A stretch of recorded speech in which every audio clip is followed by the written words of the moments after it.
दोस्तों नमस्कार। स्वागत है आप सभी का एक बार फिर से। अगर आप अपनी लाइफ में कुछ नया सीखना चाहते हैं तो चैनल को सब्सक्राइब जरूर करिएगा। दोस्तों आप हमारे वीडियो में देख सकते हैं यह पौधा दिखने में बहुत ही साधारण है, लेकिन इसके गुण असाधारण है। अगर यह आपके घर के आसपास में है तो इसे साधारण पौधे समझकर फेंकने की भूल मत करना। इसका जो आज हम चमत्कारी गुण बताएंगे, आयुर्वेदिक प्रयोग जो मैं आपको बताऊंगा तथा किस प्रकार से इसका कौन सा हिस्सा प्रयोग होता है, अगर ये सारी जानकारी आप देख लेंगे तो बिल्कुल ही कल से आप इस पौधे की पूजा पाठ करना शुरू कर देंगे। और आपको बता दूं कि बिना पूजा पाठ के ही आपको सारा फल प्राप्त हो जाएगा। कहने का मतलब है, इसके बारे में आप जब जानेंगे, इसके चमत्कारिक गुण को आप जब समझेंगे तो बिल्कुल ही आपको गर्व हो जाएगा कि आप भारत भूमि में पैदा हुए हैं।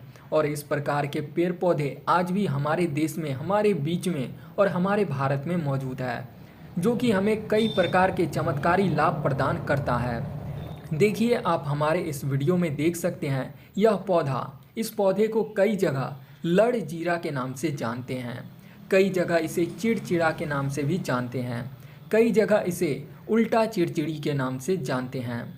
आपको बता दें कि इसे अपमार्ग भी कहा जाता है। हो सकता है आप दूसरे राज्य से देख रहे हों या फिर दूसरे देश से देख रहे हों। इसे अलग अलग प्रांतों में, अलग अलग जगहों में, देश के विभिन्न हिस्सों में अलग अलग नाम से जाना जाता है। लेकिन वीडियो देख करके आप इसे समझ सकते हैं कि यह कौन सा पौधा है। आपने अपने आसपास में इसे ज़रूर देखा होगा। जो खासकर ये जो पौधा है, इसे लड़ जीरा के नाम से जाना जाता है। अगर हम बताएं आपको इसे अपमार्ग क्यों कहते हैं, तो क्योंकि यह उल्टा चलता है। इसके जो बीज होते हैं वह बिल्कुल उल्टे होते हैं। फूलों के बीच में अगर आप देखेंगे तो जहां दूसरे पौधे के बीज सीधे होते हैं, यह निचली तरफ से होते हैं। अभी मैं आपको इसके बारे में जानकारी बताऊंगा कि आखिर यह क्यों कीमती है, क्यों असाधारण है। आइए इस वीडियो में हम जानते हैं। सर्वप्रथम तो सभी दर्शकों को कहना चाहूँगा कि कमेंट बॉक्स में जय श्री कृष्ण, राधे राधे जरूर लिखना। अगर आप भारत भूमि में हैं तो जय हिंद बिल्कुल ही लिखना। इसका जो मैं आयुर्वेदिक प्रयोग आपको बताने वाला हूँ, शायद यह प्रयोग जानने के बाद कल से आप इनका प्रयोग करना शुरू कर दें। साथ ही साथ इसका मैं आप लोगों को वनस्पतिक प्रयोग के साथ साथ इसका ज़बरदस्त चमत्कारिक एवं तांत्रिक प्रयोग भी बताऊंगा। तांत्रिक प्रयोग का मतलब है इसका आप जो जीवन में प्रयोग करके बहुत सारी समस्याओं को दूर कर सकते हैं। तो सर्वप्रथम इसके बारे में मुझे ज्ञान प्राप्त हुआ एक महात्मा के साथ। जब हमारी भेंट हुई तो हमने उनसे बाद में पूछा कि महाराज, आप लोग काफ़ी लंबे समय से सिद्धियां प्राप्त करते हैं, लंबे समय से आप साधना करते हैं, तो हमें यह बताइए कि आप लोग 1 महीने तक बिना अन्न बिना जल ग्रहण किए हुए किस प्रकार से साधना करते हैं।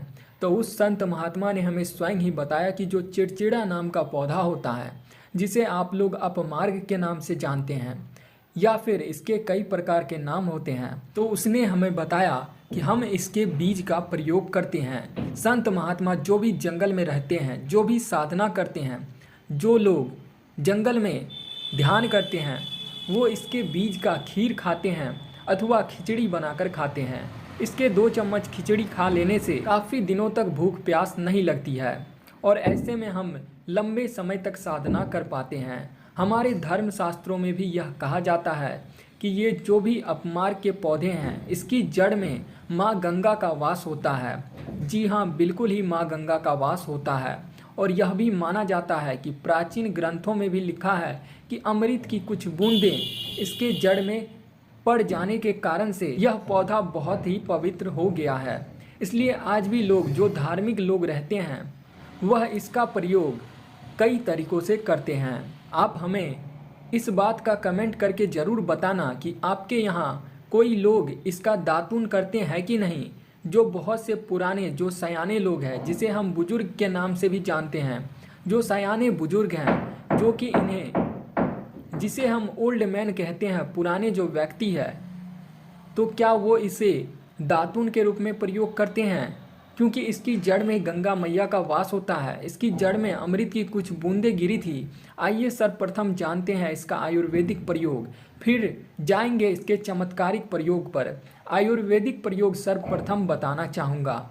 अगर इसकी जड़ का दातून किया जाए, जिसे लंबे समय से दांतों में पायरिया है, दांतों में दर्द बना रहता है, किसी कारणवश डॉक्टर इलाज नहीं कर पा रहे हैं या फिर डॉक्टर दवा खिला रहे हैं तो फिर भी दांत में दर्द बना हुआ है, ठीक नहीं होता है, तो केवल इसकी दातून करने मात्र से ही, केवल इसके दातून करने से दांतों के दर्द में आराम मिलता है। अगर आप 15 दिनों तक इसका रेगुलर दातून करते हैं तो आपको दर्द में आराम मिलता है। 2 से 3 दिनों में ही आपको इसका रिजल्ट मिल जाएगा। दांतों का दर्द धीरे धीरे कम होने लगेगा। दूसरी बात, ये दांतों के पीलेपन को भी जड़ से समाप्त करना है। जिनके दांतों में पीलापन है, भद्दे दिखते हैं, लोग जिनका मजाक उड़ाते हैं, जिनके खुद के ही परिवार के लोग बेइज्जती कर देते हैं, बेइज्जती का जिन लोगों को सामना करना पड़ रहा है, जिनके दांत काफ़ी पीले हैं, गंदे हैं, ऐसे व्यक्ति को भी इससे दांत जरूर साफ करना चाहिए। इससे दातून करने के बाद हमारे दांतों में चमक आ जाती है, हमारे दांत वाइट बन जाते हैं, एकदम क्लीन हो जाते हैं। यह तो दांत की बात थी।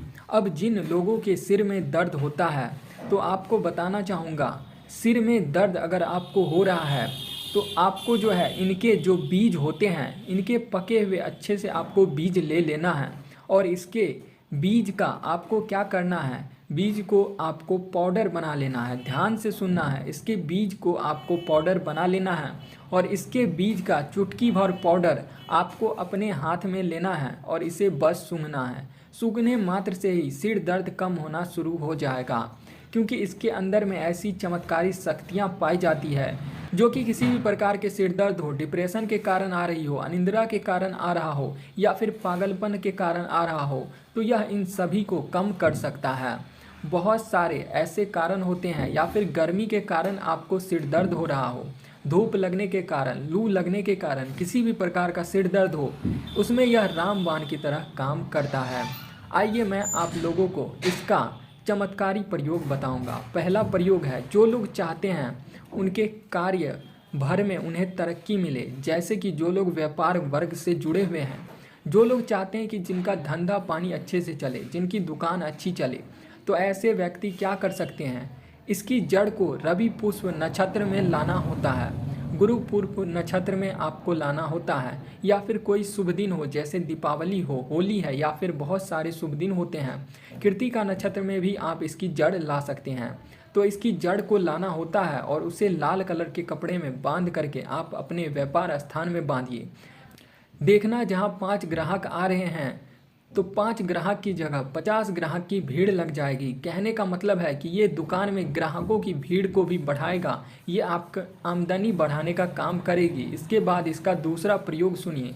जो लोग जैसे बेरोजगार हैं, रोजगार प्राप्त करना चाहते हैं, ऐसे व्यक्ति इसके जड़ को, आपको यहाँ पे ध्यान से सुनना है, ऐसे व्यक्ति इसकी जड़ को एक दिन पहले आपको निमंत्रण देकर आ जाना है। कौन से दिन में, ध्यान से सुनिएगा, शनिवार के दिन, रविवार के दिन सूर्य उदय से पहले इसे खोद करके लाना है और इसके बाद सोमवार को आपको पूजा करना और मंगलवार के दिन भी इसकी पूजा करने के बाद बुधवार के दिन इसकी जड़ को आपको धारण करना।